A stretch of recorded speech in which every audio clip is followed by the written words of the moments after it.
காதலிக்க மறுத்ததால் காங்கிரஸ் கவுன்சிலர் மகள் கொலை.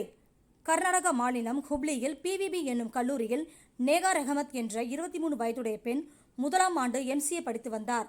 மேலும் அப்பகுதியைச் சேர்ந்த முகமது பாயஸ் என்ற இளைஞன் இவர் நேகாவுடன் ஒரே கல்லூரியில் முன்னால் படித்துள்ளார். பாயஸ் நேகாவை காதலிப்பதாக லெட்டர் கொடுத்துள்ளார்.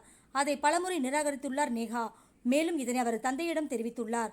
இவ்வாறு உள்ள நிலையில் கடந்த வியாழக்கிழமை அன்று கல்லூரி வளாகத்தில் நேகாவை கத்தியால் சராமாரியாக குத்தியுள்ளார். இதில் சம்பவ இடத்திலே பரிதாபமாக உயிரிழந்துள்ளார் நேகா.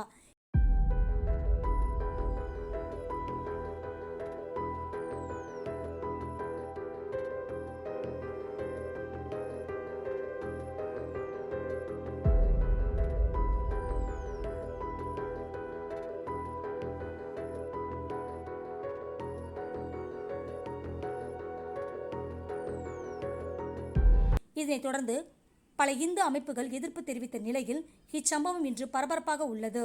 இச்சம்பவம் தொடர்பாக சட்டத்தை கையில் எடுக்கவோ சமுதாய அமைதியை சீர்குலைக்கவோ முயற்சிக்க வேண்டாம். இளம்பெண்ணின் மரணத்திற்கு நீதி கிடைப்பது நமது கடமை என்று கர்நாடக முதல்வர் சித்தராமையா தனது எக்ஸ் வலைத்தளத்தில் தெரிவித்துக் கொண்டார்.